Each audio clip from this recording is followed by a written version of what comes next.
नमस्ते बच्चों, स्वागत है ਤੁਹਾਡਾ ਜਮਾਤ 9ਵੀਂ ਵਿੱਚ। मैं सुनीता रानी आज ਤੁਹਾਨੂੰ ਕਰਵਾਉਣ ਜਾ ਰਹੀ ਹਾਂ ਤੁਹਾਡੀ ਪੰਜਾਬੀ ਦੀ ਕਿਤਾਬ ਵੰਨਗੀ ਜਮਾਤ 9ਵੀਂ ਪੰਜਾਬ ਸਕੂਲ ਸਿੱਖਿਆ ਬੋਰਡ ਦੇ ਵਿੱਚੋਂ ਪਹਿਲੀ ਕਹਾਣੀ ਕੱਲੋ, ਜਿਸ ਦੇ ਲੇਖਕ ਨੇ ਨਾਨਕ ਸਿੰਘ ਜੀ। ਤਾਂ ਕਹਾਣੀ ਕਰਨ ਤੋਂ ਪਹਿਲਾਂ ਬੱਚਿਓ ਪਹਿਲਾਂ ਕਰ ਲੈਂਦੇ ਹਾਂ ਨਾਨਕ ਸਿੰਘ ਜੀ ਬਾਰੇ ਇੱਕ ਛੋਟੀ ਜਿਹੀ ਜਾਣ ਪਹਿਚਾਣ। ਨਾਨਕ ਸਿੰਘ ਪੰਜਾਬੀ ਦੇ ਪ੍ਰਸਿੱਧ ਨਾਵਲਕਾਰ ਹਨ। ਉਹਨਾਂ ਦਾ ਜਨਮ 1897 ਈਸਵੀ ਨੂੰ ਚੱਕ ਹਮੀਦ ਜ਼ਿਲ੍ਹਾ ਜੇਹਲਮ ਵਿਖੇ ਮਾਤਾ ਸ਼੍ਰੀਮਤੀ ਲక్ష్ਮੀ ਅਤੇ ਪਿਤਾ ਬਹਾਦਰ ਚੰਦ ਦੇ ਘਰ ਹੋਇਆ। ਛੋਟੀ ਉਮਰੇ ਹੀ ਨਾਨਕ ਸਿੰਘ ਦੇ ਪਿਤਾ ਦੀ ਮੌਤ ਹੋ ਗਈ। ਉਦੋਂ ਉਹਨਾਂ ਦਾ ਨਾਂ ਹੰਸਰਾਜ ਸੀ। ਬਚਪਨ ਤੋਂ ਹੀ ਉਹਨਾਂ ਨੂੰ ਗਾਉਣ ਦਾ ਅਤੇ ਕਵਿਤਾ ਲਿਖਣ ਦਾ ਸ਼ੌਂਕ ਸੀ। ਮੁੱਢਲਾ ਜੀਵਨ ਗਰੀਬੀ ਵਿੱਚ ਗੁਜ਼ਰਿਆ। ਉਹ 5ਵੀਂ ਜਮਾਤ ਤੋਂ ਅੱਗੇ ਨਾ ਪੜ੍ਹ ਸਕੇ। ਪੇਸ਼ਾਵਰ ਵਿੱਚ ਗਿਆਨੀ ਬਾਗ ਸਿੰਘ ਦੀ ਸਰਪ੍ਰਸਤੀ ਪ੍ਰਾਪਤ ਹੋਣ 'ਤੇ ਉਹਨਾਂ ਨੇ ਸਿੱਖ ਧਰਮ ਅਪਣਾ ਲਿਆ ਅਤੇ ਉਹ ਹੰਸਰਾਜ ਤੋਂ ਨਾਨਕ ਸਿੰਘ ਬਣ ਗਏ। ਅਕਾਲੀ ਲਹਿਰ ਵਿੱਚ ਹਿੱਸਾ ਲੈਣ ਕਰਕੇ ਉਹਨਾਂ ਨੂੰ 1922 ਈਸਵੀ ਵਿੱਚ ਜੇਲ੍ਹ ਯਾਤਰਾ ਕਰਨੀ ਪਈ। ਜੇਲ੍ਹ 'ਚ ਉਹਨਾਂ ਨੇ ਬਹੁਤ ਕੁਝ ਪੜ੍ਹਿਆ, ਜਿਸ ਨਾਲ ਲੇਖਕ ਬਣਨ ਦੀ ਇੱਛਾ ਜਾਗੀ। ਇਹ ਗੱਲ ਉਹਨਾਂ ਨੇ ਆਪਣੀ ਜੀਵਨ ਕਹਾਣੀ ਮੇਰੀ ਦੁਨੀਆ ਵਿੱਚ ਅੰਕਿਤ ਕੀਤੀ ਹੈ। ਨਾਵਲਕਾਰ ਦੇ ਤੌਰ 'ਤੇ ਨਾਨਕ ਸਿੰਘ ਦੀ ਨਵੇਕਲੀ ਥਾਂ ਹੈ ਚਿੱਟਾ ਲਹੂ, ਅੱਧ ਖਿੜਿਆ ਫੁੱਲ, ਜੀਵਨ ਸੰਗਰਾਮ, ਆਦਮ ਕੌਰ, ਇੱਕ ਮਿਆਨ, ਦੋ ਤਲਵਾਰਾਂ ਆਦਿ ਉਹਨਾਂ ਦੇ ਪ੍ਰਮੁੱਖ ਨਾਵਲ ਹਨ। ਪਵਿੱਤਰ ਪਾਪੀ ਨਾਵਲ ਉੱਤੇ ਹਿੰਦੀ ਫਿਲਮ ਬਣ ਚੁੱਕੀ ਹੈ। ਉਹਨਾਂ ਦਾ ਨਾਵਲ ਚਿੱਟਾ ਲਹੂ ਰੂਸੀ ਭਾਸ਼ਾ ਵਿੱਚ ਵੀ ਅਨੁਵਾਦ ਹੋ ਚੁੱਕਾ ਹੈ। ਉਹਨਾਂ ਦੇ ਹੰਝੂਆਂ ਦੇ ਹਾਰ, ਸੱਧਰਾਂ ਦੇ ਹਾਰ, ਮਿੱਤੇ ਹੋਏ ਫੁੱਲ, ਠੰਡੀਆਂ ਛਾਵਾਂ ਆਦਿ ਕਹਾਣੀ ਸੰਗ੍ਰਹਿ ਪ੍ਰਕਾਸ਼ਿਤ ਹੋਏ। ਰੱਖੜੀ ਨਾਂ ਦੀ ਕਹਾਣੀ ਸਭ ਤੋਂ ਪਹਿਲਾਂ 1927 ਈਸਵੀ ਵਿੱਚ ਛਪੀ। ਉਹਨਾਂ ਦੀਆਂ ਰਚਨਾਵਾਂ ਦਾ ਵਿਸ਼ਾ ਸਮਾਜ ਸੁਧਾਰ ਰਿਹਾ ਹੈ ਅਤੇ ਉਹਨਾਂ ਦਾ ਬਿਆਨ ਸਰਲ ਅਤੇ ਰੋਚਕ ਹੈ। ਨਾਨਕ ਸਿੰਘ ਨੂੰ ਉਹਨਾਂ ਦੇ ਨਾਵਲ ਇੱਕ ਮਿਆਨ, ਦੋ ਤਲਵਾਰਾਂ ਲਈ ਭਾਰਤ ਸਾਹਿਤ ਅਕਾਦਮੀ ਪੁਰਸਕਾਰ ਮਿਲਿਆ। ਉਹਨਾਂ ਨੂੰ ਪੰਜਾਬ ਸਰਕਾਰ ਅਤੇ ਹੋਰ ਕਈ ਸੰਸਥਾਵਾਂ ਨੇ ਵੀ ਸਨਮਾਨਿਤ ਕੀਤਾ। ਹਥਲੀ ਪਾਠ ਪੁਸਤਕ ਵਿੱਚ ਨਾਨਕ ਸਿੰਘ ਦੀ ਕੱਲੋ ਕਹਾਣੀ ਜਿਹੜੀ ਹੈ ਉਹ ਸ਼ਾਮਿਲ ਕੀਤੀ ਗਈ ਹੈ। ਤੇ ਇਸ ਕਹਾਣੀ ਬਾਰੇ ਇੱਕ ਛੋਟੀ ਜਿਹੀ ਜਾਣਕਾਰੀ ਕਿ ਕੱਲੋ ਕਹਾਣੀ ਦੇ ਵਿੱਚ ਉਹਨਾਂ ਨੇ ਕੀ ਕਹਿਣ ਦੀ ਕੋਸ਼ਿਸ਼ ਕੀਤੀ ਹੈ। ਕੱਲੋ ਨਾਨਕ ਸਿੰਘ ਦੀ ਬਿਹਤਰੀਨ ਕਹਾਣੀ ਹੈ। ਇਸ ਕਹਾਣੀ ਨੂੰ ਹਿੰਦੀ ਅਤੇ ਪੰਜਾਬੀ ਭਾਸ਼ਾ ਵਿੱਚ ਟੀਵੀ 'ਤੇ ਸਫਲਤਾ ਸਹਿਤ ਦਿਖਾਇਆ ਜਾ ਚੁੱਕਾ ਹੈ। ਇਸ ਕਹਾਣੀ ਵਿੱਚ ਸਿਰਫ ਦੋ ਹੀ ਪਾਤਰ ਹਨ, ਲੇਖਕ ਆਪ ਅਤੇ ਦੂਜੀ ਕੱਲੋ ਜਮਾਦਾਰ ਨੇ। ਕੱਲੋ ਨੂੰ ਉਹ ਆਪਣੀ ਭੈਣ ਸਮਝਦਾ ਹੈ। ਉਸਦੇ ਸਮਾਜਿਕ ਜੀਵਨ ਨੂੰ ਦੇਖ ਕੇ ਉਹ ਬਹੁਤ ਦੁਖੀ ਹੁੰਦਾ ਹੈ। ਕਹਾਣੀਕਾਰ ਲਿਖਦਾ ਹੈ ਕਿ ਕੱਲੋ ਵਿਚਾਰੀ ਸਾਰਾ ਦਿਨ ਸਫਾਈ ਕਰਦੀ ਹੈ ਅਤੇ ਕੂੜੇ ਨਾਲ ਲੱਦੀ ਰਹਿੰਦੀ ਹੈ। ਬਦਲੇ ਵਿੱਚ ਉਸਨੂੰ ਘਿਰਨਾ, ਝਿੜਕਾਂ, ਗਾਲਾਂ ਅਤੇ ਕਦੇ-ਕਦੇ ਚਿੱਤਰਪੋਲਾ ਵੀ ਮਿਲਦਾ ਹੈ। ਸ਼ਾਇਦ ਇਸੇ ਕਰਕੇ ਉਹ ਘਿਰਨਾ ਦਾ ਪਾਤਰ ਬਣ ਗਈ ਹੈ। ਉਸ ਨਾਲ ਇੰਨਾ ਕੁਝ ਵਾਪਰਨ ਦੇ ਬਾਵਜੂਦ ਉਸਦਾ ਦਿਲ ਕਿੰਨਾ ਸੋਹਣਾ ਅਤੇ ਕਿੰਨਾ ਕੋਮਲ ਹੈ। ਲੇਖਕ ਸੋਚਦਾ ਹੈ ਕਿ ਕਾਸ਼ ਕੱਲੋ ਸੱਚਮੁੱਚ ਉਸਦੀ ਭੈਣ ਹੁੰਦੀ। ਲੇਖਕ ਕੱਲੋ ਵੱਲੋਂ ਦਿੱਤੇ ਤੋਹਫੇ ਨੂੰ ਖੁਸ਼ੀ ਸਵੀਕਾਰ ਜਿਹੜਾ ਹੈ ਕਰ ਲੈਂਦਾ ਹੈ ਤਾਂ ਕੱਲੋ ਦੀ ਖੁਸ਼ੀ ਵੀ ਦੂਣੀ ਚੂਣੀ ਹੋ ਜਾਂਦੀ ਹੈ। ਲੇਖਕ ਤੇ ਕੱਲੋ ਨਾਲ ਪ੍ਰਗਟਾਈ ਡੂੰਘੀ ਹਮਦਰਦੀ ਮਾਨਵੀ ਰਿਸ਼ਤਿਆਂ ਦਾ ਸਤਿਕਾਰ ਕਰਨਾ ਸਿਖਾਉਂਦੀ ਹੈ। ਤਾਂ ਚਲੋ ਬੱਚਿਓ ਕਰਦੇ ਹਾਂ ਇਸ ਕਹਾਣੀ ਨੂੰ।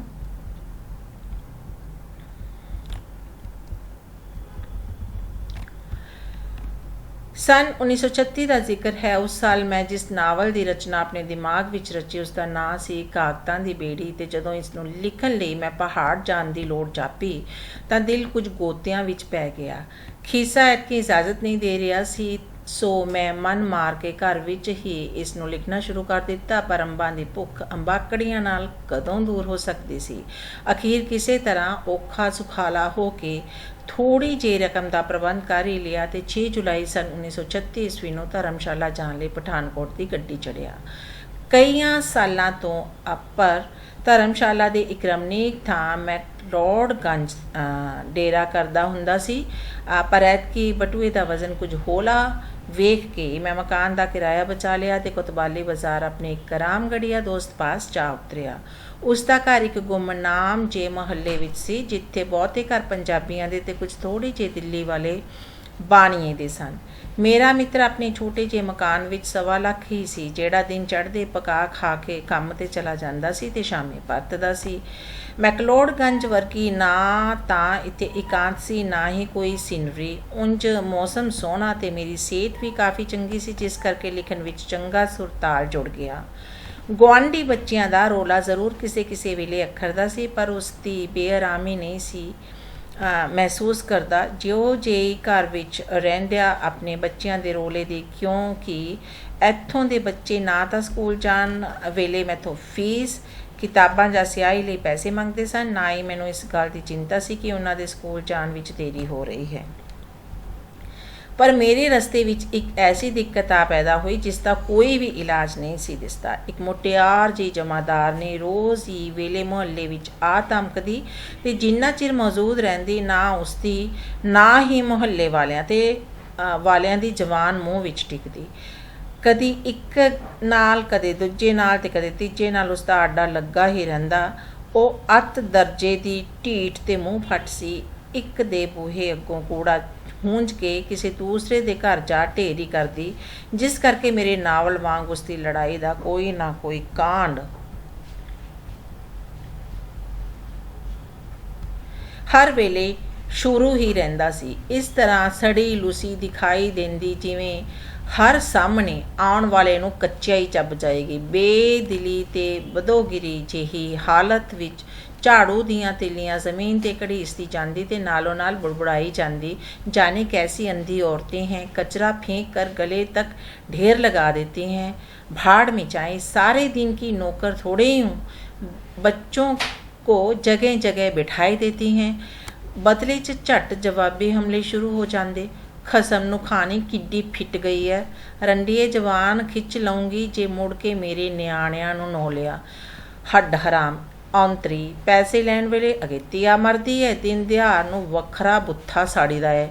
ਫੇਰ ਵੀ ਸੱਤੀ ਪੀੜੀ ਹਗਾਣੀ ਦਾ ਟੰਗਾਰ ਨਹੀਂ ਪੈਂਦਾ, ਹਰ ਵੇਲੇ ਸੜੂ ਸੜੂ ਕਰਦੀ ਰਹਿੰਦੀ ਹੈ। ਕੋਈ ਕਿੰਨਾ ਹੀ ਉਸਨੂੰ ਬੋਲੀ ਜਾਵੇ, ਚਿল্ਲਾਈ ਜਾਵੇ, ਉਸਦੇ ਮੱਥੇ ਦੀਆਂ ਤਿਉੜੀਆਂ ਕਦੀ ਸਿੱਧੀਆਂ ਨਹੀਂ ਸਨ ਹੁੰਦੀਆਂ। ਤਾਂ ਇਸ ਤਰ੍ਹਾਂ ਉਸਦੇ ਜਿਹੜੇ ਹਾਲਾਤ ਸੀ ਕੱਲੋ ਦੇ, ਇੱਥੇ ਲੇਖਕ ਨੇ ਬੜੇ ਹੀ ਸੋਹਣੇ ਤਰੀਕੇ ਦੇ ਨਾਲ ਦਿਖਾਏ ਹੈ ਕਿ ਕਿਸ ਤਰ੍ਹਾਂ ਉਹ ਜਿਹੜੇ ਉੱਥੇ ਲੋਕ ਰਹਿੰਦੇ ਸੀ ਉਹ ਗਲੀ ਦੇ ਵਿੱਚ ਗੰਦ ਪਾ ਦਿੰਦੇ ਸੀ ਤੇ ਹਰ ਵੇਲੇ ਉਸਨੂੰ ਕੋਸਦੇ ਰਹਿੰਦੇ ਸੀ। ਜਦ ਉਹ ਉਹਨਾਂ ਨੂੰ ਕਹਿ ਦਿੰਦੀ ਸੀ ਕਿ ਉਹ ਥੋੜ੍ਹਾ ਜਿਹਾ ਤਾਂ ਧਿਆਨ ਰੱਖਿਆ ਕਰਨ ਕਿ ਕਿੱਥੇ ਗੰਦ ਪਾਈ ਜਾਂਦੇ ਨੇ। ਕੋਈ 1000 ਰੁਪਇਆ ਕੁੱਕੇ ਕੱਲੋ, ਮੇਰਾ ਕੋਠਾ ਲਾ ਜਾ ਕੱਲੋ, ਕਈ ਦਿਨਾਂ ਤੋਂ ਤੂੰ ਸਾਡੀ ਨਾਲੇ ਵਿੱਚ ਕੁੱਚੀ ਨਹੀਂ ਫੇਰੀ, ਬੋ ਨਾਲ ਨੱਕ ਪੱਟਣ ਆਇਆ ਹੋਇਆ ਏ ਕੱਲੋ, ਆਹ ਢੇਰੀਆਂ ਦਾ ਬੂਹੇ ਅੱਗੋਂ ਚੁੱਕ ਲੈ। ਪਰ ਕੱਲੋ ਨੂੰ ਜਿਵੇਂ ਪਤਾ ਹੀ ਨਹੀਂ ਸੀ ਕਿ ਕੌਣ ਕੁੱਤਾ ਭੌਂਕੀ ਜਾਂਦਾ ਹੈ। ਉਸਨੇ ਜੋ ਕੁਝ ਕਰਨਾ ਹੁੰਦਾ ਆਪਣੀ ਮਰਜ਼ੀ ਨਾਲ ਹੀ ਕਰਦੀ ਸੀ, ਕਿਸੇ ਦਾ ਆਖਿਆ ਮੰਨਣ ਦੀ ਜਿਵੇਂ ਉਸਨੇ ਸਹੁੰ ਖਾਧੀ ਹੋਈ ਸੀ। ਉਸ ਦੇ ਇਸੇ ਢੀਠਪੁਣੇ ਤੋਂ ਚਿੜ ਕੇ ਸਾਰਾ ਮੁਹੱਲਾ ਉਸ ਦੇ ਗੱਲ ਪੈਂਦਾ ਰਹਿੰਦਾ ਸੀ ਤੇ ਜਵਾਬ ਵਿੱਚ ਕੱਲੋ ਇੱਕ ਦੀਆਂ 4 ਸੁਣਾ ਲਵੇ, ਉਸਨੂੰ ਚੈਨ ਕਿੱਥੇ। ਪਤਾ ਨਹੀਂ ਉਹ ਕਿਹੜੀ ਮਿੱਟੀ ਦੀ ਘੜੀ ਹੋਈ ਸੀ ਕਿ ਨਾ ਤਾਂ ਲੋਕਾਂ ਦੀਆਂ ਗਾਲਾਂ ਤੋਂ ਚੀਤੀ ਪੈਂਦੀ, ਨਾ ਹੀ ਬੁੜਬੁੜ ਕਰਨੋਂ ਟਲਦੀ। ਜਿਵੇਂ ਗਾਲਾਂ ਖਾਣੀਆਂ ਤੇ ਬੁੜਬੁੜ ਕਰਨਾ ਇਹ ਉਸਦੇ ਨਿਤਨੇਮ ਵਿੱਚ ਸ਼ਾਮਿਲ ਸੀ, ਜਿਵੇਂ ਉਸਦੇ ਇਸ ਰੋਜ਼ਾਨਾ ਕਾਰ ਵਿੱਚ ਕੁਝ ਵੀ ਓਪਰਾਪਨ ਨਹੀਂ ਸੀ। ਕੇਵਲ ਇਹੋ ਹੀ ਨਹੀਂ, ਮੈਨੂੰ ਉਸ ਦੇ ਕਲਾ ਕਲੇਸ਼ ਤੋਂ ਵੀ ਖਿੱਚ ਸੀ। ਉਸ ਦੀ ਸ਼ਕਲ ਵੀ ਬੜੀ ਮਨਹੂਸ ਜਾਪਦੀ, ਐਨੀ ਮਨਹੂਸ ਕਿ ਵੇਖ ਕੇ ਮੈਨੂੰ ਡਰ ਵੀ ਆਉਣ ਲੱਗ ਪੈਂਦਾ ਤੇ ਗੁੱਸਾ ਵੀ। ਉਸ ਦੇ ਚਿਹਰੇ ਉੱਤੇ ਭਾਵੇਂ ਬਦਸੂਰਤੀ ਦਾ ਕੋਈ ਚਿੰਨ੍ਹ ਨਹੀਂ ਸੀ। ਉਮਰ ਵੀ ਉਹੀ ਸੀ ਜਿਸ ਉਮਰੇ ਕਹਿੰਦੇ ਹਨ ਕਿ ਖੋਤੀ ਉੱਤੇ ਵੀ ਹੁਸਨ ਆ ਜਾਂਦਾ, ਅਰਥਾਤ ਭਰ ਜਵਾਨੀ ਦੀ। ਫਿਰ ਵੀ ਪਤਾ ਨਹੀਂ ਕਿਉਂ ਸਾਰਿਆਂ ਨੂੰ ਭੈੜੀ ਲੱਗਦੀ ਸੀ ਤੇ ਸਭ ਤੋਂ ਬਹੁਤੀ ਮੈਨੂੰ। ਬਹੁਤ ਹੀ ਆਵਾਜ਼ਾਰ ਹੋ ਗਿਆ ਮੈਂ। ਇਸ ਮੁਸੀਬਤ ਤੋਂ ਬਚਣ ਦੇ ਕੋਈ ਰਾਹ ਨਹੀਂ ਸੀ। ਛੇਕੜ ਫੈਸਲਾ ਕੀਤਾ ਕਿ ਪ੍ਰਭਾਤ ਵੇਲੇ ਉੱਠ ਕੇ ਕਰਿਆ ਕਰਾਂ ਤੇ ਉਸ ਕਲੈਣੀ ਦੇ ਆਉਣ ਤੋਂ ਪਹਿਲਾਂ ਮੁਕਾ ਲਿਆ ਕਰਾਂ। ਸੋ ਐਦਾਂ ਹੀ ਸ਼ੁਰੂ ਕੀਤਾ, ਪਰ ਪਤਾ ਨਹੀਂ ਮੈਨੂੰ ਭੁਲੇਖਾ ਸੀ ਜਾਂ ਸੱਚਮੁੱਚ ਇਹ ਗੱਲ ਸੀ। ਮੈਨੂੰ ਜਾਪਿਆ ਜਿਵੇਂ ਕੱਲੋ ਵੀ ਪਹਿਲਾਂ ਨਾਲ ਉਸ ਵਕਤ 'ਤੇ ਆਉਣ ਲੱਗ ਪਈ ਸੀ। ਲਿਖਣ ਦੇ ਸੰਬੰਧ ਵਿੱਚ ਮੇਰੀ ਇੱਕ ਆਦਤ ਬੜੀ ਚੰਦਰੀ ਹੈ ਕਿ ਜੇ ਲਿਖਦਿਆਂ ਰਤਾ ਕੋ ਮੂਡ ਖਰਾਬ ਹੋ ਜਾਵੇ, ਭਾਵੇਂ 1000 ਕੋਸ਼ਿਸ਼ ਕਰਾਂ, ਸਾਰਾ ਦਿਨ ਮੈਂ ਕੁਝ ਨਹੀਂ ਲਿਖ ਸਕਦਾ। ਅਖੀਰ ਲਾਚਾਰ ਹੋ ਕੇ ਫੈਸਲਾ ਕਰ ਲਿਆ ਕਿ ਇੱਥੋਂ ਡੇਰਾ ਚੁੱਕਿਆ ਜਾਵੇ, ਭਾਵੇਂ ਮਸਾਨਾ ਦੀ ਬਰਾਦਰੀ ਵਿੱਚ ਹੀ ਕਿਉਂ ਨਾ ਜਾ ਕੇ ਰਹਿਣਾ ਪਵੇ। ਸਬੱਬ ਨਾਲ ਅਗਲੇ ਦਿਨ ਰਾਤੀ ਮੈਂ ਇਹੋ ਜਿਹਾ ਫੈਸਲਾ ਕਰਕੇ ਸੁੱਤਾ ਕਿ ਦਿਨ ਚੜ੍ਹਦੇ ਹੀ ਮੈਂ ਆਪਣਾ ਬੋਰੀਆ ਬਿਸਤਰਾ ਇੱਥੋਂ ਚੁੱਕ ਲੈ ਜਾਵਾਂਗਾ। ਪਰ ਦੂਜੇ ਦਿਨ ਸਵੇਰ ਤੋਂ ਹੀ ਬਾਰਿਸ਼ ਇੰਨੇ ਜ਼ੋਰ ਦੀ ਸ਼ੁਰੂ ਹੋ ਗਈ, ਮੈਂ ਜਾ ਨਾ ਸਕਿਆ। ਉਸੇ ਤਰ੍ਹਾਂ ਟੁੱਟੇ ਖੁਸੇ ਦਿਲ ਨਾਲ ਮੈਂ ਆਪਣਾ ਕੰਮ ਛੂਹ ਬੈਠਾ। ਬੇਹਤਾਸ਼ਾ ਮੀਂਹ ਪੈਣ ਦਾ ਇੱਕ ਲਾਭ ਹੀ ਹੋਇਆ ਕਿ ਕੱਲੋ ਅੱਜ ਸਵੇਰ ਤੋਂ ਵੀ ਖਾਲੀ ਨਾ ਦਿੱਤੀ।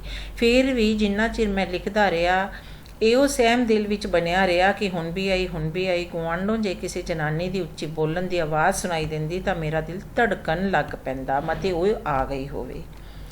ਇਸ ਤਰ੍ਹਾਂ ਮਤਲਬ ਜਿਹੜਾ ਲੇਖਕ ਸੀ ਉਹਦੇ ਮਨ ਦੇ ਵਿੱਚ ਉਹਦੀ ਜਿਹੜੀ ਓਵਰਆਲ ਪਰਸਨੈਲਿਟੀ ਸੀ, ਉਹਦਾ ਜਿਹੜਾ ਚਰਿੱਤਰ ਸੀ, ਉਹ ਸਾਹਮਣੇ ਆ ਪੈਂਦਾ ਸੀ, ਕਿਉਂਕਿ ਉਸ ਨੇ ਹਜੇ ਤੱਕ ਉਸ ਨੂੰ ਸਿਰਫ ਲੋਕਾਂ ਨਾਲ ਲੜਾਈ ਕਰਦੇ ਹੋਏ ਦੇਖਿਆ ਸੀ। ਸ਼ਾਮੀ ਕੰਮ ਤੋਂ ਵਾਪਸ ਆਉਂਦਾ ਹੋਇਆ ਮੇਰਾ ਦੋਸਤ ਕੁਝ ਅੰਬ ਖਰੀਦ ਕੇ ਮੇਰੇ ਲਈ ਲੈ ਆਇਆ। ਅੱਜ ਦਿਲ ਕਾਫੀ ਖੁਸ਼ ਸੀ। ਇੱਕ ਤਾਂ ਮੌਸਮ ਚੰਗਾ ਹੋਣ ਕਰਕੇ, ਦੂਜੇ ਕੱਲੋ ਦੇ ਆਉਣ ਕਰਕੇ ਅੱਜ ਕੰਮ ਦੀ ਵੀ ਅੱਛੀ ਖਾਸੀ ਝੂਟੀ ਲੱਗ ਗਈ ਸੀ। ਦੁਪਹਿਰ ਵੇਲੇ ਜਦ ਮੀਂਹ ਦਾ ਜ਼ੋਰ ਹਟ ਕੇ ਮਹੀਨ ਭੂਰ ਪੈ ਰਹੀ ਸੀ, ਮੈਂ ਬਰਾਂਡੇ ਵਿੱਚ ਕੈਨਵਸ ਦੀ ਆਰਾਮ ਕੁਰਸੀ ਢਾਹ ਕੇ ਤੇ ਅੰਬਾਂ ਵਾਲੀ ਬਾਲਟੀ ਆਪਣੇ ਲਾਗੇ ਰੱਖ ਕੇ ਬੜੇ ਸਵਾਦ ਨਾਲ ਅੰਬ ਚੁੱਪਣ ਲੱਗ ਪਿਆ। 5-7 ਹੀ ਅੰਬ ਮੁਕਾਏ ਸਨ ਕਿ ਮੇਰੇ ਸਿਰ ਤੇ ਬਿਜਲੀ ਆਣ ਕੜਕੀ। ਆਕਾਸ਼ ਵਿੱਚੋਂ ਨਹੀਂ, ਧਰਤੀ ਤੋਂ एक कुरखत फिटकार कन्ना नाल टकराई। सरदार, तुम्हें दिखाई नहीं देता? तमाम कचरा बखेर दिया तुमने। दरोगा देखेगा तो हमारे कान ऐंठ लेगा। मैं कंब उठिया, कुछ कल्लो दी कड़क सुन के ते कुछ अपनी मूर्खता का ख्याल करके। सचमुच मैं अंब चूप के छिल्लां ते गिटकां इंज बेपरवाही नाल सुट्टी जा रहा सी जिवें अपना ही राज हुंदा है। मैनूं हत्थां पैरां दी पै गई। खबरे मेरे नाल की बाप करेगी, खबरे किन्नियां कुछ सलवातां सुनाएगी। बहुता डर इस गल दा सी कि कोई गुआंढी मेरे दुर्गत हुंदी ना वेख लवे। मैं झट पट कुर्सी तो उठिया ते इह कहंदा होया गिटकां छिलड़ां इकट्ठियां करन लग पिया। ओ बड़ी भूल हुई बहन, माफ़ कर देना, परदेसी हूँ, ख्याल नहीं रहा, फिर ऐसी भूल नहीं करूँगा। मेरा ख्याल सी कि अपने सुभाਅ अनुसार वो मेरे उत्ते काफ़ी वरेगी, पर वेख के मैं हैरान रह गया कि उसने बुल तो बुल ना चुक्या। ते जद मैं अद्धियां कुछ छिलड़ा समेट चुका तो बोली, तुम रहने दो सरदार, मैं उठा ही लेती हूँ। मैं हट गया ते बाल्टी विचों हथ धोन लगा। उसने अपने झाड़ू नाल गिटकां छिलड़ा हूंज लईआं, बूहे दा अग्गा भी साफ कर दिता ते सब कुछ छापे विच पा के चलदी बनी। मैनूं इत्मीनान दा साह आया। शुक्र है बला टली। मैं अंबा वल्लों वेला होके मुड़ अपने काम जुट गया। मींह दे जोर करके उस दिन भी मैं थां बदल ना सकिया। दूसरे दिन जद कल्लो आई तो सब तो पहला उसने मेरे घर का अग्गा साफ किया। नाले जिसकी गिलाजत नूं मींह का पानी भी दूर नहीं सी कर सकिया, उसने खरोंच के साफ करने शुरू कर दिती ते इस कम्मों वेली होके मेरे लागे जिथे मैं बैठा लिख रहा सी आके पुछन लगी, दादा भीतर कूड़ा हो तो बाहर फेंक दो, मैं ले जाऊं। नहीं है कह के मूँह ध्यान अपने काम लगा रहा। उस दे वाक विचले दादा शब्द नूं मैनूं जरा को औखा किता कि ये अपने आप नूं मेरी पोती दी उम्र दे ख्याल करदी है कि 40 वरियां दे उमरे कोई अपने आप नूं मुटियार दा दादा अखवाउणों बर्दाश्त कर सकदा है। सदा तो उल्ट मैं उस दिन कल्लो दे सुभाਅ विच एक तब्दीली वेखी। अज उसने ना तां किसी मुहल्ले वाले नाल आडा लाया, ना ही जवाब विच उसनूं किसी ने औंतरी निकसमी किया। पैड का वर्का पाड़ के रखन लग्या मेरी नज़र बूहे वल मुड़ी। मेरा ख्याल सी कि वो काम करके चली गई होवेगी, पर उस नूं मैं बूहे दी ਕੰਧ ਲਾਗੇ ਖੜੀ ਵੇਖਿਆ। ਝਾੜੂ ਛਾਬਾ ਉਸਨੇ ਪਰਾਂ ਇੱਕ ਦਰਖਤ ਦੇ ਮੁੱਢ ਨਾਲ ਖੜੇ ਕਰ ਦਿੱਤੇ ਸਨ ਤੇ ਆਪ ਉਹ ਮੇਰੇ ਲਿਖੇ ਹੋਏ ਵਰਕਿਆਂ ਉੱਤੇ ਨੀਝ ਲਾਈ ਖੜੀ ਸੀ। ਮੈਂ ਸੋਚਿਆ ਸ਼ਾਇਦ ਕੱਲ੍ਹ ਵਾਲੇ ਕੰਮ ਦੀ ਮਜ਼ਦੂਰੀ ਮੰਗਣ ਲਈ ਖੜੀ ਆ। ਹੱਥ ਜੇਬ ਵਿੱਚ ਪਾ ਕੇ ਮੈਂ ਕੋਈ ਸਭ ਤੋਂ ਛੋਟਾ ਸਿੱਕਾ ਪੋਟੀਆਂ ਨਾਲ ਟਟੋਲਣ ਲੱਗਾ। ਹੱਥ ਬਾਹਰ ਨਿਕਲਣ ਤੋਂ ਪਹਿਲਾਂ ਹੀ ਉਸਨੇ ਮੇਰੇ ਉੱਤੇ ਸਵਾਲ ਕੀਤਾ, ਇਹ ਕਿਆ ਲਿਖਤੇ ਹੋ ਦਾਦਾ? ਐਸੇ ਹੀ ਕੁਛ ਲਿਖਤਾ ਹੂੰ। ਖੜਾ ਛੁਡਾਉਣ ਦੇ ਖਿਆਲੋਂ ਮੈਂ ਇੱਕ ਆਨਾ ਉਸ ਵੱਲ ਸੁੱਟਦਿਆਂ ਕਿਹਾ, ਲੈ ਰਹਿਣੇ ਦੋ ਦਾਦਾ, ਕਹਿ ਕੇ ਉਸਨੇ ਆਨਾ ਜਿੱਥੋਂ ਮੈਂ ਸੁੱਟਿਆ ਸੀ ਉੱਥੇ ਹੀ ਪਿਆ ਰਹਿਣ ਦਿੱਤਾ। ਕੇਵਲ ਇੱਕ ਵਾਰੀ ਉਸ ਵੱਲ ਤੱਕ ਕੇ ਉਸਨੇ ਨਜ਼ਰ ਹਟਾ ਲਈ। ਕਿਤਨੀ ਲਾਲਚਨ ਹੈ। ਦਿਲ ਵਿੱਚ ਕੁੜ ਰਿਹਾ ਸੀ ਕਿ ਐਨੇ ਕੁ ਕੰਮ ਦੀ ਮਜ਼ਦੂਰੀ ਇੱਕ ਆਨਾ ਥੋੜ੍ਹੀ ਹੈ, ਪਰ ਮੈਂ ਮੂੰਹੋਂ ਉਸਨੂੰ ਇਸ ਡਰੋਂ ਕੁਝ ਨਾ ਕਿਹਾ ਮਤੇ ਗਲੇ ਦਾ ਹਾਰ ਬਣ ਜਾਵੇ। ਇੱਕ ਆਨਾ ਹੋਰ ਕੱਢ ਕੇ ਮੈਂ ਉਸ ਵੱਲ ਸੁੱਟਿਆ। ਹੁਣ ਜਿਹੜਾ ਲੇਖਕ ਸੀ ਬੱਚਿਓ, ਉਹ ਇਹ ਸੋਚ ਰਿਹਾ ਸੀ ਕਿ ਜਿਹੜੀ ਕੱਲੋ ਹੈ ਉਸਨੂੰ ਇੱਕ ਆਨਾ ਲੈਣਾ ਜਿਹੜਾ ਸੀ ਗਵਾਰਾ ਨਹੀਂ ਸੀ। ਉਹ ਜ਼ਿਆਦਾ ਪੈਸੇ ਲੈਣੇ ਚਾਹੁੰਦੀ ਸੀ, ਲੇਕਿਨ ਇਸ ਦੇ ਬਿਲਕੁਲ ਉਲਟ ਸੀ। ਉਸਨੇ ਉਸੇ ਲਾਪਰਵਾਹੀ ਨਾਲ ਦੂਸਰੇ ਆਨੇ ਵੱਲ ਤੱਕਿਆ ਤੇ ਬੋਲੀ, ਨਹੀਂ ਲੂੰਗੀ। अरे तो क्या तुम्हें रुपया चाहिए इतने से काम के लिए? मैं ਤੈਸ਼ ਵਿੱਚ ਆ ਕੇ ਇੰਨੀ ਗੱਲ ਕਹਿ ਤਾਂ ਗਿਆ, ਪਰ ਜਿਉਂ ਹੀ ਉਸਦੇ ਚਿਹਰੇ ਉੱਤੇ ਡੂੰਘੀ ਨਜ਼ਰ ਸੁੱਟੀ ਕਿ ਮੈਨੂੰ ਸ਼ਰਮਸਾਰ ਹੋਣਾ ਪਿਆ। ਮੇਰਾ ਵੱਸ ਹੁੰਦਾ ਤਾਂ ਮੈਂ ਆਪਣੇ ਕਹੇ ਹੋਏ ਸ਼ਬਦਾਂ ਨੂੰ ਮੁੜ ਨਿਕਲ ਜਾਂਦਾ। ਕੱਲੋ ਦੇ ਚਿਹਰੇ ਉੱਤੇ ਲੋਭ ਦਾ ਕੋਈ ਚਿੰਨ੍ਹ ਨਹੀਂ ਸੀ, ਨਾ ਹੀ ਗੁੱਸੇ ਦੀ ਕੋਈ ਲਕੀਰ। ਮੇਰੀਆਂ ਪਛਾਤੀਆਂ ਹੋਈਆਂ ਤਿਉੜੀਆਂ ਵੀ ਉਸ ਦੇ ਮੱਥੇ ਉੱਤੇ ਨਹੀਂ ਸਨ। ਮੈਨੂੰ ਇਉਂ ਜਾਪਿਆ ਜਿਵੇਂ ਕੱਲੋ ਦੇ ਨਕਸ਼ਾਂ ਉੱਤੇ ਅੱਜ ਕੋਈ ਅਨੋਖਾ ਜਿਹਾ ਹੁਸਨ ਨਿਖਰਦਾ ਆ ਰਿਹਾ ਸੀ, ਕੋਈ ਦਿਲਕਸ਼ ਜਿਹੀ ਖਿੱਚ, ਕੋਈ ਨਿੱਕੀ ਤੇ ਮਿੱਠੀ ਜਿਹੀ ਚਮਕ। ਕਿਉਂ ਨਹੀਂ ਲੈਤੀ ਕੱਲੋ? ਮੇਰੇ ਵਾਕ ਵਿੱਚ ਬੇਖਿਆਲੀ ਹੀ ਲਚਕ ਜੀ ਆ ਗਈ। ਜਵਾਬ ਵਿੱਚ ਝਟਪਟ ਕੁਝ ਨਾ ਕਹਿ ਸਕੀ। ਬੋਲਣ ਤੋਂ ਪਹਿਲਾਂ ਉਸਦੇ ਹੋਠਾਂ ਉੱਤੇ ਇੱਕ ਤਬਸਮ ਜਿਹਾ ਲਿਸ਼ਕਿਆ। ਅੱਖਾਂ ਦੀਆਂ ਪਲਕਾਂ ਉਸਦੀਆਂ ਕਿਸੇ ਸੁਖਾਵੇਂ ਜਿਹੇ ਭਾਰ ਨਾਲ ਥੋੜ੍ਹੀਆਂ ਜਿਹੀਆਂ ਨੀਵੀਆਂ ਜਾਪੀਆਂ। ਉਸਦੀਆਂ ਗੱਲਾਂ ਉੱਤੇ ਇੱਕ ਤਰ੍ਹਾਂ ਦਾ ਭਖਾ ਜਿਹਾ ਪੈਦਾ ਹੋਇਆ। ਸੰਗਦਿਆਂ ਰੁਕਦਿਆਂ ਜਿਵੇਂ ਚਿੱਥ ਕੇ ਉਸ ਦੇ ਮੂੰਹ ਨਿਕਲਿਆ, ਤੁਮਨੇ ਕੱਲ ਮੁਝੇ ਬਹਿਨ ਜੋ ਕਹਾ ਥਾ। ਯਾਨੀ ਕਿ ਹੁਣ ਕੱਲੋ ਨਾਨਕ ਸਿੰਘ ਤੋਂ ਪੈਸੇ ਇਸ ਲਈ ਨਹੀਂ ਸੀ ਲੈਣਾ ਚਾਹੁੰਦੀ ਕਿਉਂਕਿ ਉਹ ਉਸਨੂੰ ਸੱਚਮੁੱਚ ਆਪਣਾ ਭਰਾ ਜਿਹੜਾ ਸੀ ਉਹ ਮੰਨ ਚੁੱਕੀ ਸੀ। ਸੁਣ ਕੇ ਮੈਂ ਹੱਕਾ ਬੱਕਾ ਰਹਿ ਗਿਆ। ਇੱਕ ਅਤ ਔਖੇ ਸਵਾਲ ਦਾ ਹੱਲ ਜਿਸ ਨੂੰ ਮੈਂ ਕਈ ਦਿਨਾਂ ਤੋਂ ਸੋਚ ਰਿਹਾ ਸੀ ਮੇਰੇ ਸਾਹਮਣੇ ਸੀ। ਕੱਲੋ ਜਿਸ ਨੂੰ ਮੈਂ ਹੁਣ ਤੱਕ ਕਲਾ ਦੀ ਮੂਰਤ ਤੇ ਕਲੇਸ਼ ਦੀ ਰੂਹ ਸਮਝਦਾ ਰਿਹਾ ਸੀ, ਉਸਦੇ ਇਸ ਨਿੱਕੇ ਜਿਹੇ ਵਾਕ ਨੇ ਜਿਵੇਂ ਸਾਰੀ ਦੀ ਸਾਰੀ ਕੱਲੋ ਮੇਰੇ ਸਾਹਮਣੇ ਬਦਲ ਦਿੱਤੀ। ਮੇਰੀ ਨਫ਼ਰਤ ਪਿਆਰ ਵਿੱਚ ਵੱਟ ਗਈ। ਕੱਲੋ ਦਾ ਘ੍ਰਿਣਿਤ ਚਿਹਰਾ ਮੈਨੂੰ ਸੋਹਣਾ ਦਿਖਾਈ ਦੇਣ ਲੱਗਾ। ਪੈਡ ਤੇ ਕਲਮ ਰੱਖ ਦਿੱਤੇ ਤੇ ਇੱਕ ਵਾਰੀ ਹੋਰ ਮੈਂ ਉਸ ਵੱਲ ਤੱਕਿਆ। ਕੱਲੋ ਦੇ ਨਕਸ਼ਾਂ ਵਿੱਚੋਂ ਹੁਸਨ ਤੇ ਪਿਆਰ ਦੀਆਂ ਸ਼ੁਆਬਾਂ ਉੱਠ ਕੇ ਆਲੇ ਦੁਆਲੇ ਨੂੰ ਰੁਸ਼ਨਾ ਰਹੀਆਂ ਸਨ। ਮੀਂਹ ਇਸ ਵੇਲੇ ਕਾਫੀ ਤੇਜ਼ ਹੋ ਗਿਆ ਸੀ ਤੇ ਵਾਛੜ ਦਾ ਰੁੱਖ ਐਸੇ ਪਾਸੇ ਸੀ। ਕੱਲੋ ਉਸੇ ਤਰ੍ਹਾਂ ਮੀਂਹ ਵਿੱਚ ਖੜੀ ਭਿੱਜ ਰਹੀ ਸੀ। ਮੈਂ ਉਸਨੂੰ ਕਿਹਾ, ਜ਼ਰਾ ਭੀਤਰ ਆ ਜਾ ਕੱਲੋ, ਤੁਮ ਭੀਗ ਰਹੀ ਹੋ। ਉਸਨੇ ਪੂਰੇ ਭਰੋਸੇ ਤੇ ਅਪਣਤ ਭਰੀ ਨਜ਼ਰ ਨਾਲ ਇੱਕ ਵਾਰੀ ਮੇਰੇ ਵੱਲ ਤੱਕਿਆ ਤੇ ਫਿਰ ਆਪਣੇ ਭਿੱਜੇ ਹੋਏ ਸਰੀਰ ਵੱਲ ਤੇ ਬੋਲੀ, कोई बात नहीं दादा, हम लोग तो इसी तरह भीगा करते हैं। अच्छा जाती हूँ, अभी बहुत काम करना है। जवानों ਤਾਂ ਕੱਲੋ ਨੇ ਕਹਿ ਦਿੱਤਾ ਜਾਤੀ ਹੂੰ, ਪਰ ਮੈਂ ਉਸਦੇ ਚਿਹਰੇ ਤੇ ਕੁਝ ਹੋਰ ਪੜ ਰਿਹਾ ਸੀ। ਉਹ ਬਿਨਾਂ ਮੇਰੇ ਨਾਲ ਕੁਝ ਗੱਲਾਂ ਕੀਤੇ ਜਾਣਾ ਨਹੀਂ ਸੀ ਚਾਹੁੰਦੀ। ਮੈਂ ਜ਼ਰਾ दाए भरे रो विच उसनु किया, थोड़ी देर के लिए छत के नीचे हो जा पगली, बारिश कम हो जाए तो चली जाना। अंदर आउण दी उसकी सलाह सी, पर किसी संग ने उसनू रोकिया होया सी। खिलरे हुए भांडे टिंडे वाल तक के वो बोली, पर यहाँ तो तुम रोटी बनाते हो। ਤੇ ਨਾਲ ਹੀ ਉਸਦੇ ਕਦਮਾਂ ਵਿੱਚ ਹਰਕਤ ਆ ਗਈ। ਉਹ ਬੜੀ ਚੌਕਸੀ ਨਾਲ ਆਪਣੇ ਆਪ ਨੂੰ ਸਮੇਟ ਸੁਕੇੜ ਕੇ ਕੇਵਲ ਦਹਲੀਜ਼ ही टप्पी। कहाँ की रहने वाली हो कल्लो? बंगाल की। अरे तुम लोग इतनी दूर चले आए, उधर तुम्हें काम नहीं मिलता था क्या? भगवान की इच्छा है दादा, जहाँ पर रोज़ी बनी होती है वहीं पर जाना होता है। ਉਸਦੇ ਮੂੰਹ ਇਹ ਘੜੀ ਮੁੜੀ ਜਿਹੜਾ ਦਾਦਾ ਸ਼ਬਦ ਮੈਂ ਆਪਣੇ ਸੰਬੋਧਨ ਵਿੱਚ ਸੁਣ ਕੇ ਕਚਿੱਚੀਆਂ ਵੱਟਦਾ ਸੀ, ਉਸਦਾ ਭੇਤ ਹੀ ਮੇਰੇ ਉੱਤੇ ਖੁੱਲ੍ਹ ਗਿਆ। ਮੈਨੂੰ ਯਾਦ ਆ ਗਿਆ ਕਿ ਬੰਗਲਾ ਬੋਲੀ ਵਿੱਚ ਵੱਡੇ ਭਰਾ ਨੂੰ ਦਾਦਾ ਕਹਿ ਕੇ ਬੁਲਾਇਆ ਜਾਂਦਾ ਹੈ। ਟੁੱਟੀ ਭੱਜੀ ਬੰਗਲਾ ਮੈਂ ਜਾਣਦਾ ਸਾਂ। ਮੈਂ ਸੋਚ ਰਿਹਾ ਸਾਂ ਪਿਆਰ ਦੀ ਕਿੰਨੀ ਭੁੱਖ ਹੈ ਇਸ ਕੁੜੀ ਦੇ ਅੰਦਰ, ਤੇ ਸ਼ਾਇਦ ਇਸੇ ਚੀਜ਼ ਦੀ ਅਪ੍ਰਾਪਤੀ ਨੇ ਇਸ ਦੇ ਸੁਭਾਅ ਵਿੱਚ ਹਿੰਸਾ ਤੇ ਨਫ਼ਰਤ ਭਰ ਦਿੱਤੀ ਹੈ। ਨਫ਼ਰਤ ਦੀ ਦੁਨੀਆ ਵਿੱਚ ਇਹ ਲੰਮੀ ਜੀ ਤੇ ਜੰਮੀ ਤੇ ਤਿਰਸਕਾਰ ਦੀ ਖੁਰਾਕ ਖਾ ਕੇ ਪਲੀ ਹੈ। ਵਿਚਾਰੀ ਸਾਰਾ ਦਿਨ ਲੋਕਾਂ ਦੀ ਗੰਦਗੀ ਢੋਂਦੀ ਹੈ, ਪਰ ਬਦਲੇ ਵਿੱਚ ਇਸ ਨੂੰ ਮਿਲਦਾ ਕੀ ਹੈ? ਗਾਲਾਂ, ਝਿੜਕਾਂ ਤੇ ਕਦੀ-ਕਦੀ ਚਿੱਤਰਪੌਲਾ ਵੀ। ਮਾਨੋ ਕੱਲੋ ਇਹ ਜ਼ਿੰਦਗੀ ਨਫ਼ਰਤ ਦਾ ਹੀ ਦੂਸਰਾ ਨਾਂ ਹੈ। ਦੁਨੀਆ ਇਸ ਨੂੰ ਨਫ਼ਰਤ ਕਰਦੀ ਹੈ ਤੇ ਇਹ ਦੁਨੀਆ ਨੂੰ। ਪਰ ਇੰਨਾ ਹੋਣ ਤੇ ਵੀ ਕੀ ਪਿਆਰ ਦੀ ਭੁੱਖ ਇਸ ਦੀ ਮਰ ਗਈ? ਸ਼ਾਇਦ ਨਹੀਂ। ਇਹ ਦੁਨੀਆ ਕਿਤਨੀ ਨਾਦਾਨ, ਕਿਤਨੀ ਬੇਸਮਝ ਤੇ ਕੰਜੂਸ ਹੈ ਕਿ ਚਾਰ ਮਿੱਠੇ ਬੋਲ ਜਿਨ੍ਹਾਂ ਉੱਤੇ ਕਿਸੇ ਦਾ ਕੁਝ ਵੀ ਮੁੱਲ ਨਹੀਂ ਲੱਗਦਾ, ਨਾ ਦੇ ਕੇ ਅਣਗਿਣਤ ਜੀਆਂ ਨੂੰ ਆਦਮੀ ਤੋਂ ਪਸ਼ੂ ਬਣਾ ਦਿੰਦੀ ਹੈ। ਕੱਲੋ ਜਿਹੜੀ ਹਰ ਕਿਸੇ ਨੂੰ ਨਫ਼ਰਤ ਕਰਦੀ ਸੀ, ਜਦਕਿ ਉਸਦੇ ਸੀਨੇ ਵਿੱਚ ਇਤਨਾ ਕੋਮਲ, ਇਤਨਾ ਨਿੱਘਾ ਦਿਲ ਮੌਜੂਦ ਹੈ। ਕਿ ਐਸੇ ਕਰਕੇ ਕਿ ਦੁਨੀਆ ਨੇ ਉਸ ਨੂੰ ਨਿਗੂਣੇ ਚੋਂ ਮਿੱਠੇ ਬੋਲਾਂ ਤੋਂ ਵੀ ਵਾਂਝਿਆ ਰੱਖਿਆ ਹੋਇਆ ਹੈ।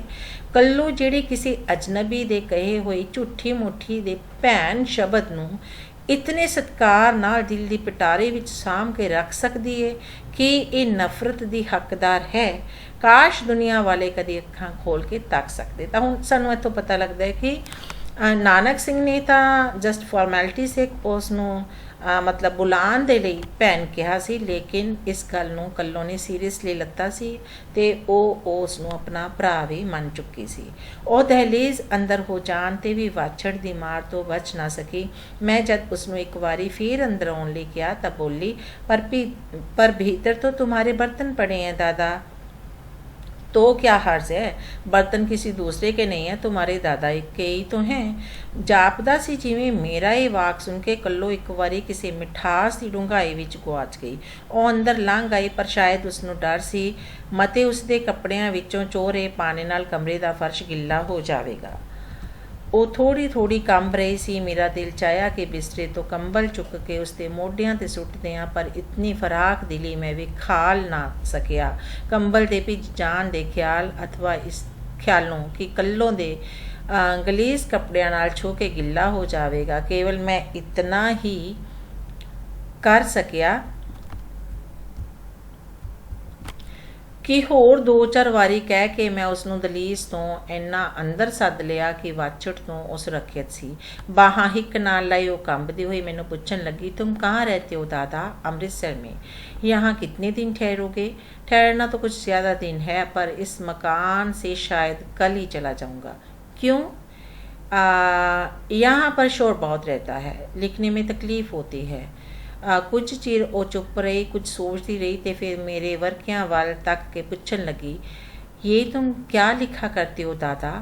किताबें लिखता हूँ, पर किताब के हर्फ तो और तरह के होते हैं, छोटे छोटे साफ साफ। ये भी वैसे ही बन जाएंगे मशीन में डालने से? हाँ, मेरे मामू कहता आ रहा कि एक मशीन होती है जिसमें किताब छापी जाती है, उसी में ये भी छप जाएगी। अमृतसर में ऐसी मशीनें हैं, और कागज़ भी उसी मशीन से बन जाता है। हाँ, सब उसी में बन जाता है। ऐसी मशीन तुम पढ़ना जानती हो कल्लो? नहीं दादा, हम लोग नहीं पढ़ा करते। मेरे एक तो चचेरे भाई रहा, उसने अंग्रेजी पढ़ी थी और फिर वो क्रिस्टान यानी कि ईसाई बन गया। अच्छा दादा, अमृतसर में भी पानी पड़ता है? पानी मीन्स बारिश। हाँ पड़ता है, पर बहुत नहीं। वहाँ तुम्हारा कौन कौन है दादा? ਤਾਂ ਇਸ ਤਰ੍ਹਾਂ ਜਿਹੜੀ ਕੱਲੋ ਹੈ ਉਸਦੇ ਨਾਲ ਗੱਲਾਂ ਮਾਰਦੀ ਹੈ ਆਪਣਾ ਵੱਡਾ ਭਰਾ ਸਮਝ ਕੇ। औरत हैं, बच्चे हैं। कैट हो? मतलब उसने बंगाली भाषा ਦੇ ਵਿੱਚ ਪੁੱਛਿਆ कि किन्ने बच्चे हैं। फिर लेखक कहता है 3। लड़के हैं? हाँ। और लड़की? लड़की कोई नहीं। तब तो भागवान हो दादा। इसमें भाग की क्या बात रही? नानक सिंह ने पूछा कि इस विच किस्मत वाली केड़ी गल है? अरे दादा, लड़के जिसके घर में ना हो वो भागवान तो होगा ही। मेरी 4 ठो बहनें हैं और भाई एक भी नहीं है। माँ बाप बेचारे हर वक्त ਤੇ ਗੱਲ ਕਰਦੀ ਕਰਦੀ ਉਹ ਬਾਹਰ ਵੱਲ ਤੱਕ ਕੇ ਚੁੱਪ ਹੋ ਗਈ। ਮੀਂਹ ਠਹਿਰ ਚੁੱਕਾ ਸੀ। ਉਹ ਬੋਲੀ, ਅੱਛਾ ਦਾਦਾ, ਪਾਣੀ ਥਮ ਗਿਆ, अब जाऊंगी, बहुत काम करना है। उसने बाहर निकल के झाड़ू छापा दरखत नालों ਚੁੱਕਿਆ ਤੇ ਮੁਹੱਲੇ ਤੋਂ ਬਾਹਰ ਨਿਕਲ ਗਈ। ਉਹ ਦੋਵੇਂ ਕਿੰਗਰੇਦਾਰ ਸਿੱਕੇ ਜਿਹੜੇ ਮੈਂ ਉਸ ਵੱਲ ਸੁੱਟੇ ਸਨ ਉੱਥੇ ਪਏ ਰਹੇ। ਮੁੜ ਮੈਨੂੰ ਥਾਂ ਬਦਲਣ ਦੀ ਲੋੜ ਨਹੀਂ ਪਈ। ਉਸ ਤੋਂ ਬਾਅਦ ਜਿੰਨੇ ਦਿਨ ਮੈਂ ਉੱਥੇ ਰਿਹਾ ਬੜੇ ਆਰਾਮ ਨਾਲ ਬੀਤੇ। ਮੇਰੇ ਕੰਮ ਵਿੱਚ ਕੋਈ ਵਿਘਨ ਨਹੀਂ ਪਿਆ। ਕੱਲੋ ਆਪਣੇ ਨਿਯਤ ਵਕਤ ਸਿਰ ਆਉਂਦੀ, ਮੁਹੱਲਾ ਸੰਭਰਦੀ, ਘਰਾਂ ਦੀ ਸਫਾਈ ਕਰਦੀ ਤੇ ਜਾਣ ਤੋਂ ਪਹਿਲਾਂ 2 ਘੜੀਆਂ ਮੇਰੇ ਕੋਲੇ ਠਹਿਰਦੀ, ਕੁਝ ਇੱਧਰ ਉੱਧਰ ਦੀਆਂ ਗੱਲਾਂ ਕਰਦੀ ਤੇ ਫਿਰ ਚਲੀ ਜਾਂਦੀ। ਉਹੀ ਕੱਲੋ ਜਿਹੜੀ ਪਹਿਲਾਂ ਤੂਫਾਨ ਮੇਲ ਬਣੀ ਰਹਿੰਦੀ ਸੀ ਤੇ ਫਿਰ ਹੁਣ ਅੱਖ ਵਿੱਚ ਪਾਣੀ ਨਹੀਂ ਸੀ ਬਿੜਕਦੀ। ਜੋ ਕੁਝ ਵੀ ਉਸਨੂੰ ਕਹਿੰਦਾ ਬਿਨਾਂ ਕੰਨ ਬਿੜਕਿਆਂ ਕਰਨ ਲੱਗ ਜਾਂਦੀ ਕਿ ਮਜ਼ਾਲ ਜੇ ਅਲਫੋਂ ਬੇ ਕਹਿ ਜਾਵੇ। ਇੱਥੋਂ ਤੱਕ ਕਿ ਜੇ ਮਹੱਲੇ ਵਿੱਚ ਬਾਲਾਂ ਨੂੰ ਰੋਲਾ ਪਾਉਂਦਿਆਂ ਵੇਖਦੀ ਤਾਂ ਝੱਟ ਪਿਆਰ ਨਾਲ ਕਹਿਣ ਲੱਗ ਪੈਂਦੀ, ਸ਼ੋਰ ਮਤ ਕਰੋ ਨੰਨੇ, ਉਧਰ ਸਰਦਾਰ ਬਾਬੂ ਲਿਖ ਰਹੇ ਹੈ, ਖਫਾ ਹੋਂਗੇ। ਨਾਵਲ ਦਾ ਕੰਮ ਸਫਲਤਾ ਨਾਲ ਸਿਰੇ ਚੜ੍ਹ ਗਿਆ ਤੇ ਜਿੰਨੇ ਦਿਨ ਰਹਿਣ ਦਾ ਮੇਰਾ ਟੀਚਾ ਸੀ ਪੂਰਾ ਹੋ ਗਿਆ ਸੀ। ਮੈਂ ਵਾਪਸ ਜਾਣ ਦੀ ਤਿਆਰੀ ਕਰਨ ਲੱਗਾ। ਟੁਰਨ ਤੋਂ ਪਹਿਲੇ ਦਿਨ ਦਾ ਜ਼ਿਕਰ ਹੈ। ਕੱਲੋ ਕੰਮਕਾਰ ਤੋਂ ਵਿਹਲੀ ਹੋ ਕੇ ਜਦ ਮੇਰੇ ਪਾਸ ਖੜੋਤੀ ਤਾਂ ਮੈਂ ਉਸਨੂੰ ਕਿਹਾ, ਕੱਲ ਹਮ ਚਲੇ ਜਾਏਂਗੇ ਕੱਲੋ ਰਾਣੀ। ਚਲੇ ਜਾਏਂਗੇ ਦਾਦਾ, ਉਸਨੇ ਸ਼ਾਇਦ ਕੁਝ ਘਬਰਾ ਕੇ ਕਿਹਾ, ਜਿਵੇਂ ਕਿਸੇ ਬਹੁਤੇ ਹੀ ਨਜ਼ਦੀਕੀ ਰਿਸ਼ਤੇਦਾਰ ਨੂੰ ਕਹੀਦਾ ਹੈ ਤੇ ਆਪਣੇ ਇਸ ਕਹਿਣ ਢੰਗ ਤੋਂ ਜਿਵੇਂ ਆਪ ਹੀ ਕੁਝ ਕੱਚੀ ਜੇ ਹੋ ਗਈ। ਫਿਰ ਜ਼ਰਾ ਗੰਭੀਰਤਾ ਵਿੱਚ ਬੋਲੀ, इतनी जल्दी क्यों जा रहे हो दादा? जल्दी कहाँ, 1 महीने के करीब हो गया कल्लो। फिर कब आओगे? भगवान ने चाहा तो दूसरे साल। ਉਹ ਕਾਫੀ ਚਿਰ ਚੁੱਪਚਾਪ ਖੜੋਤੀ ਰਹੀ। ਉਸਦੇ ਚਿਹਰੇ ਤੋਂ ਮੈਂ ਜਾਣ ਨਾ ਸਕਿਆ ਕਿ ਕੀ ਸੋਚ ਰਹੀ ਹੈ। ਜ਼ਰਾ ਇੱਧਰ ਆਣਾ ਕੱਲੋ, ਮੈਂ ਜੇਬ ਵਿੱਚ ਹੱਥ ਪਾਉਂਦਿਆਂ ਉਸਨੂੰ ਕਿਹਾ ਤੇ ਉਹ ਬਿਨਾਂ ਹਿਚਕਿਚਾਹਟ ਮੇਰੇ ਕੋਲੇ ਆ ਖੜੋਤੀ। ਮੈਂ ਉਸ ਵੇਲੇ ਮੰਜੇ ਤੇ ਬੈਠਾ ਸਾਂ। ਜੇਬ ਚੋਂ 1 ਰੁਪਇਆ ਕੱਢ ਕੇ ਉਸਦੇ ਹੱਥ ਤੇ ਧਰਿਆ ਤੇ ਉਸਦੇ ਸਿਰ ਤੇ ਹੱਥ ਫੇਰਿਆ। ਉਸਨੇ 1 ਵੇਰਾ ਮੋੜਨ ਦਾ ਯਤਨ ਕੀਤਾ, ਪਰ ਜਦੋਂ ਮੈਂ ਮੂੰਹੋਂ ਉਸ ਸੁਣਿਆ ਆਪਣੇ ਦਾਦਾ ਕੋ ਨਾਰਾਜ਼ ਕਰੋਗੀ ਤਾਂ ਉਸਨੇ ਪ੍ਰਸੰਨਤਾ ਨਾਲ ਇਸ ਨੂੰ ਰੱਖ ਲਿਆ। ਦੂਜੇ ਦਿਨ ਸਵੇਰੇ ਮੇਰਾ ਮਿੱਤਰ ਆਪਣੇ ਵਕਤ ਸਿਰ ਮੈਨੂੰ ਫਤਿਹ ਬੁਲਾ ਕੇ ਕੰਮ ਤੇ ਚਲਾ ਗਿਆ ਤੇ ਮੈਂ ਸਮਾਨ ਬੰਨਣ ਵਿੱਚ ਰੁੱਝ ਗਿਆ, ਪਰ ਧਿਆਨ ਮੇਰਾ ਬਰਾਬਰ ਮਹੱਲੇ ਦੇ ਸਿਰੇ ਵੱਲ ਸੀ। ਜਾਣ ਤੋਂ ਪਹਿਲਾਂ ਹੋਰ 1 ਵਾਰੀ ਕੱਲੋ ਨੂੰ ਮਿਲਣ ਦੀ ਡਾਢੀ ਹੀ ਤਾਂਘ ਸੀ। ਮੇਰਾ ਵਿਸ਼ਵਾਸ ਸੀ ਕਿ ਉਹ ਆਵੇਗੀ। ਮੋਟਰ ਦਾ ਵਕਤ ਹੋ ਗਿਆ ਪਰ ਕੱਲੋ ਨਾ ਆਈ। ਦਿਲ ਨੂੰ ਨਿਰਾਸ਼ਾ ਹੋਈ। ਛੇਕੜ ਕੁਲੀ ਪਾਸੋਂ ਸਮਾਨ ਚੁਕਵਾ ਕੇ ਮੈਂ ਅੱਡੇ ਜਾ ਪਹੁੰਚਿਆ, ਪਰ ਮੇਰੀ ਨਜ਼ਰ ਅਜੇ ਵੀ ਸੜਕ ਦੇ ਦੋਹਾਂ ਸਿਰਿਆਂ ਤੱਕ ਫਿਰਦੀ ਹੋਈ ਕੱਲੋ ਦੀ ਭਾਲ ਕਰ ਰਹੀ ਸੀ, ਕਿਉਂਕਿ ਨਾਨਕ ਸਿੰਘ ਜਿਹੜਾ ਉਸਨੂੰ 1 ਦਿਨ ਪਹਿਲਾਂ ਕਹਿ ਆਇਆ ਸੀ ਕਿ ਉਸਨੇ ਜਾਣਾ ਹੈ। ਜਿਉਂ-ਤਿਉਂ ਮੋਟਰ ਤੁਰਨ ਦਾ ਵਕਤ ਨੇੜੇ ਆਈ ਜਾਂਦਾ ਮੇਰੇ ਦਿਲ ਦੀ ਬੇਆਰਾਮੀ ਵੱਧਦੀ ਜਾਂਦੀ। ਮੈਨੂੰ ਅਜੇ ਵੀ ਉਮੀਦ ਸੀ ਕਿ ਕੱਲੋ ਆਵੇਗੀ, ਪਰ ਉਹ ਨਾ ਆਈ। ਕਲੀਨਰ ਨੇ ਵਾਚਰ ਕਟਵਾਇਆ, ਡਰਾਈਵਰ ਨੇ ਤਾਕੇ ਖੋਲ੍ਹੀ ਤੇ ਆਪਣੀ ਸੀਟ ਤੇ ਆ ਬੈਠਾ। ਭਾਵੇਂ ਕੱਲੋ ਦੇ ਆਉਣ ਦੀ ਹੁਣ ਮੈਨੂੰ ਕੋਈ ਆਸ ਨਹੀਂ ਸੀ, ਫੇਰ ਵੀ ਮੈਂ ਤਦ ਤੱਕ ਬਾਹਰ ਹੀ ਖੜੋਤਾ ਰਿਹਾ ਜਦ ਤੱਕ ਡਰਾਈਵਰ ਨੇ ਸਵਾਰਿਆਂ ਨੂੰ ਸੱਦਣ ਲਈ ਹਾਰਨ ਨਾ ਵਜਾ ਦਿੱਤਾ। ਮੈਂ ਢਿੱਲੇ ਕਦਮੀ ਬਾਰੀ ਵੱਲ ਮੁੜਿਆ ਤੇ ਅੰਦਰ ਲੰਘ ਕੇ ਆਪਣੀ ਸੀਟ ਤੇ ਜਾ ਬੈਠਾ। ਡਰਾਈਵਰ ਦੀ ਪਿੱਠ ਪਿੱਛੇ ਮੇਰੀ ਸੀਟ ਸੀ, ਯਾਨੀ ਕਿ ਫਸਟ ਸੀਟ ਜਿਹੜੀ ਸੀਗੀ ਡਰਾਈਵਰ ਦੇ ਪਿੱਛੇ ਹੁੰਦੀ ਆ, ਉੱਥੇ ਨਾਨਕ ਸਿੰਘ ਬੈਠ ਗਏ। ਜਿਉਂ ਹੀ ਇੰਜਨ ਸਟਾਰਟ ਹੋਇਆ ਕੱਲੋ ਮੇਰੀ ਨਜ਼ਰੀ ਪਈ। ਉਸਨੇ ਸਿਰ ਤੇ 1 ਲੰਮੀ ਟੋਕਰੀ ਚੁੱਕੀ ਹੋਈ ਸੀ ਤੇ ਬੜੀ ਔਖੀ ਹੋ ਕੇ ਸਾਰਾ ਜ਼ੋਰ ਲਾ ਕੇ ਮੋਟਰ ਵੱਲ ਭੱਜੀ ਆ ਰਹੀ ਸੀ। ਮਿਸਟਰ ਡਰਾਈਵਰ, ਜ਼ਰਾ 1 ਮਿੰਟ, ਬੜੀ ਮਿਹਰਬਾਨੀ। ਮੈਂ ਮਿੰਨਤ ਕੀਤੀ ਤੇ ਨੇਕ ਡਰਾਈਵਰ ਮੰਨ ਗਿਆ। ਮੈਂ ਛਲਾਂਗ ਮਾਰ ਕੇ ਹੇਠਾਂ ਉਤਰਿਆ। ਪੂਰੀ ਤੇਜ਼ੀ ਨਾਲ ਦੌੜ ਕੇ ਮੈਂ ਕੱਲੋ ਨੂੰ ਅਗਲਵਾਂਡੇ ਜਾ ਮਿਲਿਆ ਤੇ ਉਸ ਪਾਸੋਂ ਛਿੱਕੂ ਫੜ ਲਿਆ। मुझे देर हो गई दादा। साह नाल साह मिलन की कोशिश करती हुई कल्लो बोली, ये थोड़े आम लाई हूँ अपनी भावच के लिए, इन्हें तो लोगी दादा, अपनी कसम मैंने इनको छुआ तक नहीं है। ਤੇ ਫਿਰ ਉਹ ਮੇਰੇ ਵੱਲ ਇਸ ਤਰ੍ਹਾਂ ਤੱਕੀ ਜਿਵੇਂ ਆਪਣੀਆਂ ਭਾਵਨਾਵਾਂ ਦੀ ਪ੍ਰਵਾਨਗੀ ਚਾਹ ਰਹੀ ਹੋਵੇ। क्यों नहीं लूँगा रानी? मैं बड़े प्यार नाल उसका सिर पलोसते होया मोटर वाल जा रहा सी। अगर तुम ये ना लाती तो मैं तुम पर बहुत नाराज़ होता। कल्लो खिड़ गई। उसके चेहरे ते ना संभाले जा सकन वाली खुशी के भाव सन। तुम कितने अच्छे हो दादा, मुझे तो बड़ा फिक्र था, जाने दादा लेंगे या नहीं। ਹਾਰਨ ਫੇਰ ਵੱਜਿਆ ਜਿਹੜਾ ਕੇਵਲ ਮੈਨੂੰ ਹੀ ਸੱਦਣ ਲਈ ਸੀ। ਟੋਕਰੀ ਮੈਂ ਛੱਤ 'ਤੇ ਰਖਵਾ ਦਿੱਤੀ ਤੇ ਅੰਦਰ ਬੈਠਣ ਤੋਂ ਪਹਿਲਾਂ ਆਪਣੀ ਉਸ ਪਿਆਰ ਦੀ ਦੇਵੀ ਨੂੰ ਅੱਛਾ ਕੱਲੋ ਵੈਨ ਹਮ ਫਿਰ ਮਿਲेंगे ਕਹਿ ਕੇ ਉਹ ਬੱਸ ਦੀ ਬਾਰੀ ਵੱਲ ਮੁੜ ਪਿਆ। ਪਰਤ ਕੇ ਦੇਖਿਆ ਤਾਂ ਕੱਲੋ ਭਰਾ ਦੇ ਪਿਆਰ ਵਿੱਚ ਭਿੱਜੀ ਅਹਿਲ ਖੜੀ ਬੱਸ ਵੱਲ ਦੇਖ ਰਹੀ ਸੀ। ਤਾਂ ਇਹ ਸੀ ਬੱਚਿਓ ਬਹੁਤ ਹੀ ਪਿਆਰੀ ਕਹਾਣੀ ਜੋ ਕਿ ਨਾਨਕ ਸਿੰਘ ਦੀ ਰਚਨਾ ਹੈ। ਇਸ ਕਹਾਣੀ ਦੇ ਮਾਧਿਅਮ ਦੇ ਨਾਲ ਜਿਹੜਾ ਕਵੀ ਹੈ ਉਸਨੇ ਕਹਿਣ ਦੀ ਕੋਸ਼ਿਸ਼ ਕੀਤੀ ਹੈ ਕਿ ਜਿਹੜੇ ਪਿਆਰ ਦੇ ਦੋ ਮਿੱਠੇ ਬੋਲ ਹੈ ਉਹ ਬੁਰੇ ਤੋਂ ਬੁਰੇ ਅਤੇ ਜਿਹੜੇ ਸੁਭਾਅ ਦੇ ਮਾੜੇ ਬੰਦੇ ਹਨ ਉਹਨਾਂ ਨੂੰ ਵੀ ਜਿਹੜਾ ਹੈ ਚੰਗਾ ਬਣਾ ਦਿੰਦੀ ਹੈ। ਤਾਂ ਜੇਕਰ ਚੰਗੇ ਬੋਲ ਬੋਲੇ ਦੇ ਨਾਲ ਕਿਸੇ ਨੂੰ ਥੋੜ੍ਹਾ ਜਿਹਾ ਵੀ ਖੁਸ਼ੀ ਮਹਿਸੂਸ ਹੁੰਦੀ ਹੈ ਤਾਂ ਸਾਨੂੰ ਉਸ ਦੇ ਨਾਲ ਚੰਗੇ ਬੋਲ ਬੋਲਣੇ ਚਾਹੀਦੇ ਆ। ਕਦੇ ਵੀ ਕਿਸੇ ਦੇ ਨਾਲ ਜਿਹੜਾ ਉੱਚੀ ਆਵਾਜ਼ ਦੇ ਵਿੱਚ ਗੱਲ ਨਹੀਂ ਕਰਨੀ ਚਾਹੀਦੀ, ਕਿਉਂਕਿ ਪਿਆਰ ਦੇ ਵਿੱਚ ਇਹ ਜਿਹੀ ਕਸ਼ਿਸ਼ ਹੈ ਕਿ ਉਹ ਬੁਰੇ ਤੋਂ ਬੁਰੇ ਇਨਸਾਨ ਨੂੰ ਵੀ ਚੰਗਾ ਬਣਾ ਦਿੰਦੀ ਹੈ। ਉਮੀਦ ਕਰਦੀ ਹਾਂ ਕਿ ਕਹਾਣੀ ਦੀ ਇਸ ਜਿਹੜੀ ਸਿੱਖਿਆ ਹੈ ਇਸ ਨੂੰ ਤੁਸੀਂ ਆਪਣੇ ਜੀਵਨ ਦੇ ਵਿੱਚ ਵੀ ਜਿਹੜਾ ਹੈ ਇੰਪਲੀਮੈਂਟ ਕਰੋਗੇ ਔਰ ਸਭ ਦੇ ਨਾਲ ਆਦਰ ਅਤੇ ਸਤਿਕਾਰ ਨਾਲ ਗੱਲ ਕਰੋਗੇ ਤਾਂ ਕਿ ਸਾਹਮਣੇ ਵਾਲਾ ਜਿਹੜਾ ਇਨਸਾਨ ਹੈ ਉਸ ਦੇ ਵਿੱਚ ਥੋੜ੍ਹੀ ਜਿਹੀ ਚੇਂਜ ਆ ਜਾਵੇ। ਜੇਕਰ ਤੁਹਾਡੇ ਥੋੜ੍ਹਾ ਜਿਹਾ ਚੰਗਾ ਬੋਲਣ ਨਾਲ ਕਿਸੇ ਇਨਸਾਨ ਦੇ ਵਿੱਚ ਕੋਈ ਤਬਦੀਲੀ ਆਉਂਦੀ ਹੈ